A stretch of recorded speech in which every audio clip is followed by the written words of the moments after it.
I'm ready, ready to pop. Just wanna shake it on you, don't expect me. Alright everybody, welcome to So Nora. I'm So Nora. Today we'll be discussing Libya. As you saw in my interview with Senator John Ensign, this is one of the issues he was very mad about. March 19th, American and European forces joined together and said, okay, we're going to go in there, see if we can get Gaddafi out of power. They used warplanes and missiles, things of that nature that haven't been seen since Iraq. And that was the stuff Bush got crap for, because he did it without the consent of Congress. Obama's doing the same thing. Right after that, two of Gaddafi's sons came out to the rebels and said, here's a plan, here's what we have, it will take Gaddafi out of power. The rebels refused it. Shortly after that, Britain, Italy, France, and America joined together and said, okay, we're going to go do this again. In the end, it's going to do nothing, because they have to rebuild their government after that. And who gets in power after Gaddafi's dead? They need to build a foundation that is so solid that when they go to rebuild the nation they are trying to break down right now, that it stands 10 times stronger than it ever has before. Okay, that's just how I feel. If you have something to say about it, if you disagree or if you agree, let me know. Next on the line is we need to talk about the federal budget. Obama's new federal budget plan only cuts away $35.8 billion. Out of our trillions upon trillion dollars of debt, what is that supposed to do? That's like saying, oh, you know what, should I pay my rent or go get my nails done? Either way, you're going to still have most of your money to pay your rent if you're getting your nails done. We can't do much of anything about how the whole United States spends their money, but you can do something about how you spend your money, because cash means nothing if you don't have good credit. People say, oh, get your money right, get your credit right, because you can have all the money in the world, but if you don't have good credit, you don't have nothing. Go to your local bankers, lay out your debt, see how you can pay it off. Don't have too much right. You have to go and take care of it yourself. Nobody's going to take care of your money better than you. Okay, so this is my favorite part of the show right here. A man by the name of Deshaun Schultz, in response to our Osama bin Laden episode, he came to me through an email and asked me personally if I believe the death of Osama bin Laden was a victory for the United States. And I said no, because I don't. My biggest thing is I think we should have took him to trial.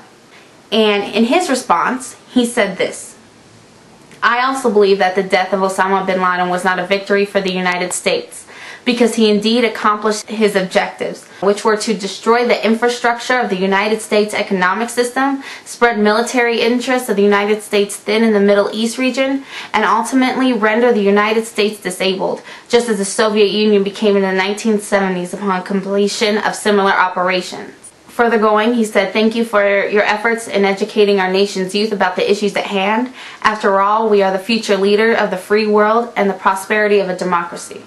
Let me emphasize things that he is talking about. Osama bin Laden, throughout his whole career, blasted our economic system. We spent so much money on spreading our military bases to go find him, like paying Pakistan $20 billion, like going through Iran and Iraq. The death of Osama bin Laden did nothing, because he already accomplished everything he wanted to. So in essence, he died in the blades of glory. So that's my opinion. Shout outs to Deshaun for having an opinion. Get your opinion out there. It is important that you get educated. I'm 22 years old, okay? 22 years old. And right now I am studying to take my SATs. Never took them right out of high school. But I mean, I've gone to college, I've done that whole thing. But to get into the college that I really want to get into and have that, I need this. You're the only one who has control of your future. And taking control of our futures together saves our children's futures. So today we're going to throw in some local news. Okay, so a local man by the name of Chad Johnson, who had worked at Imperial Palace as a valet attendant. And we know how wonderful valet attendants can be. Don't move my shit, man. Don't move my shit. Hey, Shadi, what's your name?